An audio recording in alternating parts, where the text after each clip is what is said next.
Hi guys, it's Mark, the Pond Advisor, and I'm here to support you dream, plan and enjoy ponds and water features. And today I'm really excited because it's the first day of Aquatic Art Live, and I'm on the way to the hotel to pick up Brian Helfrich from TEAM Aquascape, and he's coming to help us build the Koi Palace. Are you excited? I am. Stay tuned.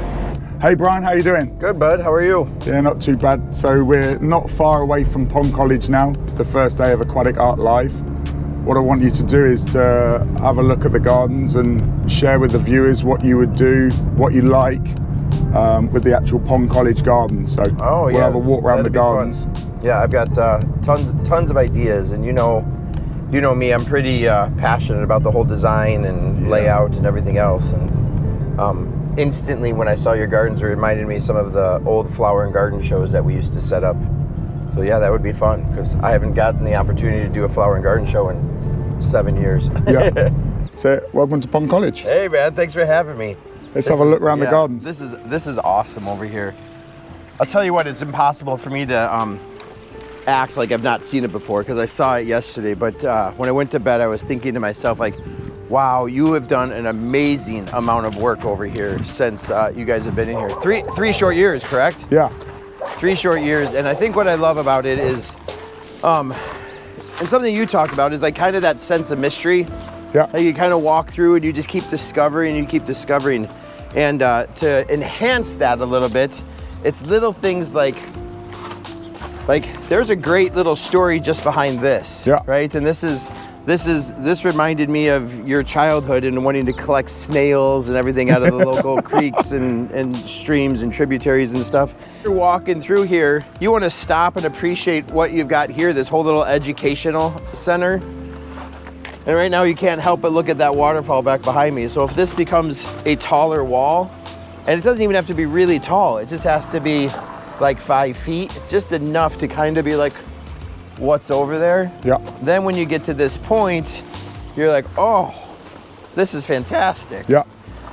And then I think I would even name all of these. Like I'd have cute little signs that say, you know, what this is the lockdown pond. This is the lockdown pond. It was the COVID pond, and then someone said, oh, you got a pond full of COVID, so I changed it to the lockdown pond. With a little story, like you know, like a brief description of what it is, and for contractors, maybe, you know, what it's got a skimmer 1000, it's got a biofall 6000. Yeah, it's the large kit, and also I did a gravity falls on the right hand side. You see the bubbling rock? Just a gravity falls. I love the little patio bowls. Yep. That kind of flank it off on the sides. You can put like on the sign what kind of stone you used to build it, that kind of stuff. And the cost of the installation, because everybody. You can do the installation cost. That's really great. I didn't even notice that yesterday. And you can see the details, and also you can see where the sun hits it. Yeah. So you can see obviously the flowers are a bit more, and the fairy garden stuff for kids. Yep. So then the same thing, like whoever built this deck really knew what they were doing. I love like the little curvy stuff on the sides. It adds a lot of interest. It's super solid, it's thick. So you come down into here.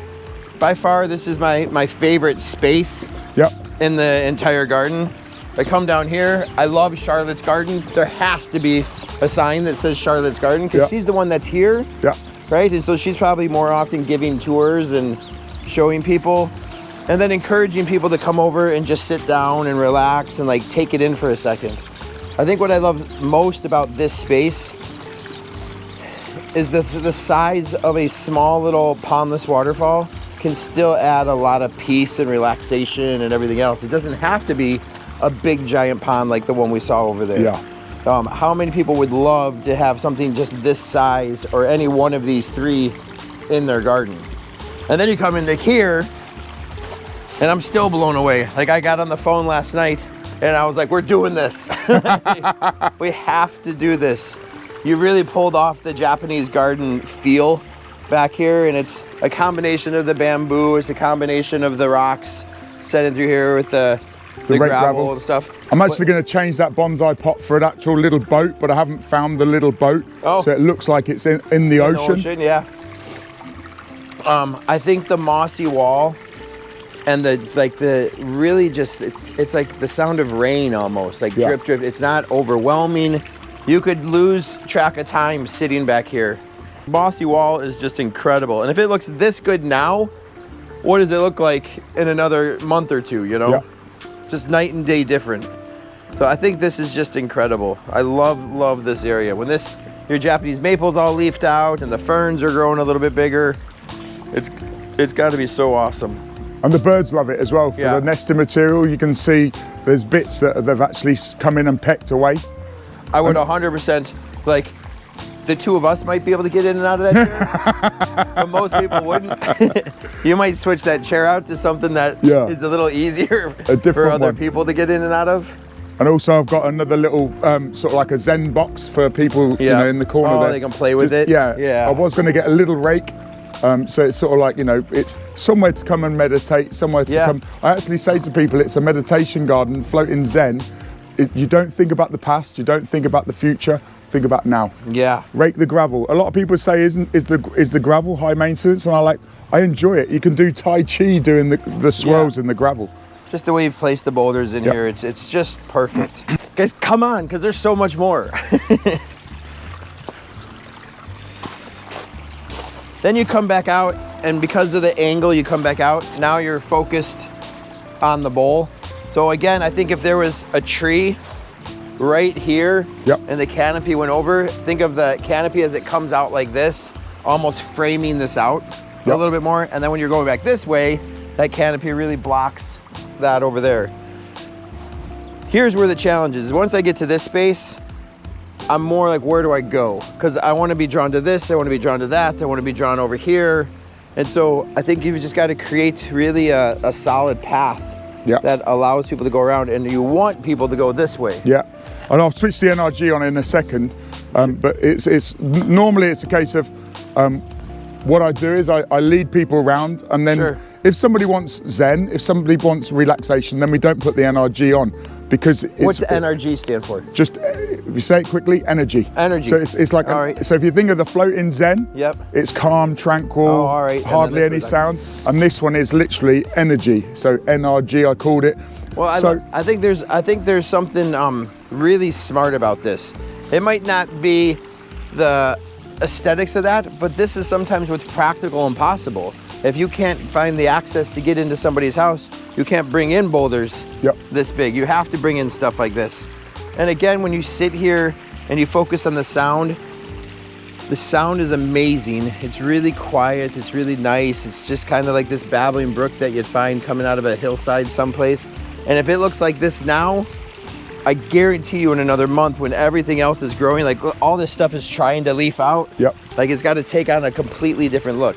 This is a perfect example of, I think, how landscape is so important on a project, because in the summer, when this is all filled in, you're not focused at all on the little tiny stones. You're really focused on the sound. And then, I love it, you come back this way, you've got the energy water feature, and you're gonna see in a second how impressive this one is. Very cool. And it builds up. It's just, you know, obviously the choke points. This is actually my favorite sound in the garden, because it sounds like when you're running a bath. Yeah, really thick. This is very high, and this is really deep. So important to share with contractors and homeowners alike, the different sounds you can get out of a waterfall just on the way you've placed the stones. So you get that really high treble sound when water is dropping, splashing, and hitting a lot of rock. And then when you get over here and this one gets running full speed, you'll get that really deep bass sound, that thick water just kind of gushing through everything. What I like about this one is you can really sit back. Well, first you've created a spot to sit back in a realistic space. So how many people have like a little fire pit type area, relaxation, and it's far enough away from this that it doesn't feel like you have to yell over the sound of the waterfall. Unless you're doing a presentation. Unless you're doing a presentation. But when I sit here, I can look at it for a long time and constantly keep rediscovering stuff. Whether it's the scalloped urn tucked in between the boulders back over there, the little waterfalls in between. It took me a while to notice the waterfall back behind inside the cave. And then even this morning, I'm discovering the trickling waterfall coming off the right-hand side over there, which is really nice. And of course, I always like the patio bowls altered in ways to create those different falls. They become super visible from far away. Yep. And it added a look of elegance. It's hard for people to I think with those spillway bowls, like I don't know how you feel this. If I'm trying to talk with a customer and hey, I want to add one of these spillway bowls to a natural looking feature. Yeah. They're like, I think we'd rather just keep it natural. Yeah. And for some reason, it just works. Yeah. It like just has a cool look to it. I relate it to like the painted red door on somebody's house. If you were to say, I want to paint your front door red, everybody would be like, you're out of your mind. Yeah. But for some reason it works, right? Yeah. And so for me, that just works. Now this one, this is what, the like 4x6? Yeah, this is an 8x6. 8x6. Yeah, we call this the owl pond with the owls. Yeah, the owl pond. So again, like I'd come in and put names on it. Yep. Like, even call it the owl pond, and it takes a second for people to realize, oh, well, that's why, because they put some owls by it. Yeah, but there is rudd in here. They're native fish. We're probably going to swap them out for goldfish because they are very timid when we're towering over them. So we'll probably swap these out for little goldfish. And then I would bring people, now they come to here, and you discover this one. Again, we've got the big patio bowl sitting on it. This one, I think, feels great. You don't need to do anything with it. I like the big grasses back behind it, the bowl's to scale, the pond's a fantastic size. I would assume most people are pulled towards this size project. Yep. It's got the nice little Babbly Brook stream. Sometimes everything's fixed with a simple plant again in this big brown space here. So on the stone, as you can see, we've got a lot of blue stone that way, and then brown stone this way. So love that, love this. And then, so what I would do is force people to come this way. Yeah.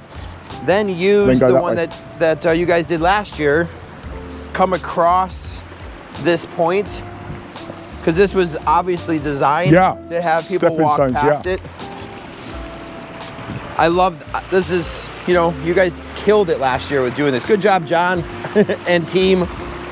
We talked about this before, like if you're gonna practice someplace building something, practice it at a place where it's not your own yard, not a customer's paying spot. Like, come here, you've got rocks that they can play with, like give it a shot. But what an unbelievable place. You can come here for inspiration, and I think if you came here 5 times, every single time you discover something a little different. Always. So it's always changing. I think it's also important to come at different times of the year to appreciate the seasons of a water feature and how nice a water feature can still look when it's early spring, the difference between early spring and summer to fall to winter. Like they always look great. Well, thanks again for having me, bud. I can't wait to get to work today. The rain's holding off, which is really nice because it's our first day of work, and hopefully the powers to be are gonna allow it to be sunny tomorrow. The next day. Should be good. Let's get going. All right. Good stuff.